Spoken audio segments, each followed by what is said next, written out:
West Bengal council of higher secondary education উচ্চ মাধ্যমিক ইংরেজি 2025-এর জন্য থার্ড সেমিস্টার যে নতুন সিস্টেম, নতুন সিলেবাসের সৃষ্টি করেছে, সেই সিলেবাসের গ্রামার নিয়ে ছাত্রছাত্রীদের উপকারের জন্য কিছু আলোকপাত করছি।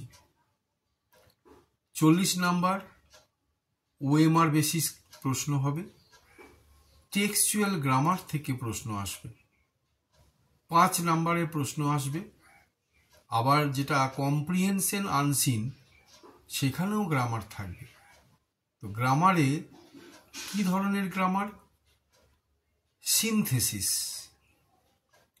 মানে joining, splitting up of sentences, আর কারেকশন অফ এরর্স। সাধারণত এই তিনটি, এদের উপর বেশ করে প্রশ্ন থাকে। তো আমি আজকে আমার এই ভিডিওতে সহজ টেক্সচুয়াল যে সিনথেসিস, জয়েনিং, আমি উদাহরণগুলি দেব, উত্তরগুলি বলে দেব এবং সেই প্রসঙ্গে কিছুটা করে ব্যাখ্যা করব। তোমাদের যে টেক্সট প্রোজে, সেখানে আছে strong roots, APJ Abdul Kalam, wings of ফায়ারের থেকে নেওয়া হয়েছে। তো সেখান থেকে একটি প্রশ্ন, we lived in our ancestral house, full stop, first sentence. It was built in the middle of the 19th century. Second sentence. Bangla কি? We lived in our ancestral house. আমরা আমাদের পৈতৃক বাড়িতে বাস করতাম। It was built in the middle of the 19th century. এটা 19বিংশ শতাব্দীর মধ্যিকার দিকে নির্মিত হয়েছিল, মাঝের দিকে। তো প্রশ্নটা কি? Join using a relative clause.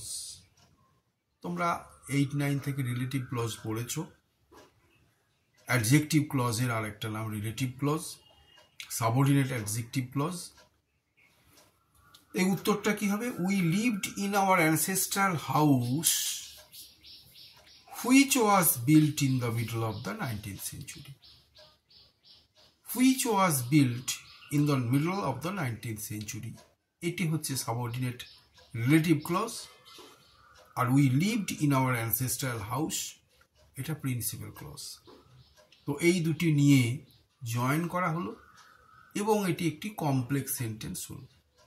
তোমাদের এই সিনথেসিসের জন্য, জয়েনিংয়ের জন্য যেগুলো বেসিক নলেজ দরকার, সেগুলো কি? Simple sentence, complex sentence, compound sentence, phrase, এগুলো বেসিক কনসেপশন দরকার। তো সিম্পল সেন্টেন্স তোমরা নিশ্চয়ই জানো, যে বাক্যে একটি মাত্র প্রিন্সিপাল ক্লজ থাকে, সাবঅর্ডিনেট ক্লজ থাকে না, তাকে বলা হচ্ছে সিম্পল সেন্টেন্স। কমপ্লেক্স সেন্টেন্স কি? যে বাক্যে অন্তত একটি সাবঅর্ডিনেট ক্লজ থাকবে এবং একটি মাত্র প্রিন্সিপাল ক্লজ থাকবে, তাকে আমরা কমপ্লেক্স সেন্টেন্স বলব। তো এইগুলো আমাদের জানতে হবে। বিভিন্ন পদ্ধতি আছে, সেগুলোর মধ্যে একটি রিলেটিভ ক্লজ, হু, হুইচ, এই দিয়ে সাধারণত তৈরি হয়। 2 নম্বর উদাহরণ দেখো, I ate with my mother. I sat on the floor of the kitchen. I ate with my mother. I sat on the floor of the kitchen. আমি আমার মায়ের কাছে বসেছিলাম এবং আমি খেয়েছিলাম এবং আমি বসেছিলাম কোথায়? রান্নাঘরের মেঝেতে। Join into a single sentence, simple sentence. আগেরটা ছিল কমপ্লেক্স করতে বলা হয়েছিল, এখানে বলা হচ্ছে সিম্পল সেন্টেন্স। কি উত্তর হবে? Sitting on the floor of the kitchen, I ate with my mother. Sitting মানে বসিয়া, পার্টিসিপেল ইউজ করা হলো, verb plus ing, present participle. Participle ভার্বের মতো, কিছুটা অ্যাডজেক্টিভের মতো। ভার্ব প্লাস ইং এখানে, I sitting on the floor of the kitchen, I ate with my mother. তাহলে এই বাক্যে প্রিন্সিপাল ক্লজ একটাই থাকলো, আর কোনো সাবঅর্ডিনেট ক্লজ নেই। আর একটি সেন্টেন্সকে সেখানে কি হলো, পার্টিসিপেল করা হলো ভার্বটাকে, ভার্বের সঙ্গে আইএনজি। আরেকটি মনে রাখবে, স্যাট সিটিং যখন হবে SITTING, সব ক্ষেত্রে ডবল টি হয় না। এর একটি নিয়ম আছে, যেসব ভার্বে সাধারণত শেষে কনসোনেন্ট থাকে এবং তার আগে একটি ভাওয়েল থাকে, সেটি যখন আইএনজি হয় তখন দুটো টি হয়, দুটো কনসোনেন্ট আসে, ডাবল কনসোনেন্ট। তো এটা একটা সিম্পল সেন্টেন্স করলাম আমরা। আগেরটা কি কমপ্লেক্স সেন্টেন্স করেছি রিলেটিভ ক্লজ ব্যবহার করে। আরেকটি উদাহরণ, There was a very old mosque in our locality. My father would take me there for our evening prayers. There was a very old mosque in our locality. আমাদের এলাকায়, আমাদের পাড়ায় একটা প্রাচীন মসজিদ ছিল। আমার বাবা would take me there, আমার বাবা আমাকে সেখানে নিয়ে যেতেন for ইভিনিং প্রেয়ার্স, সন্ধ্যায় প্রার্থনার জন্য, নামাজ পড়ার জন্য। জয়েন করতে হবে in a complex sentence, join into a complex sentence. Complex কী করে করবো? There was a very old mosque in our locality where, মানে দেয়ার মানে সেখানে, হোয়ার এটা place adverbial clause, subordinate adverbial clause হলো। Where my father would take me for evening prayers, আমার বাবা আমাকে সন্ধ্যাবেলা প্রার্থনার জন্য নিয়ে যেত। তাহলে এখানে হোয়ার দিয়ে সাবঅর্ডিনেট অ্যাডভার্বিয়াল ক্লজ হয়েছে এবং প্লেস অ্যাডভার্বিয়াল, এটা কমপ্লেক্স সেন্টেন্স হলো। আর একটা উদাহরণ দেখো, I asked my father about the relevance of prayer, I was old enough to ask questions at that time.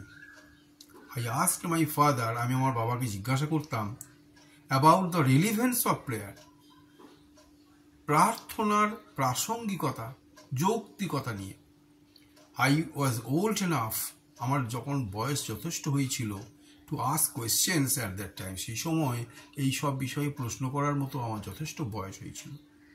Join into a complex sentence using adverbial clause, subordinate adverbial clause, এটাও complex sentence করতে হবে। কি উত্তর হবে? I asked my father about the relevance of prayer when, মানে এখানে কি আছে, I was old enough to ask at that time মানে দেন মানে তখন, তার মানে when, যখন, when I was old enough to ask questions, এটা সাবঅর্ডিনেট অ্যাডভার্বিয়াল ক্লজ।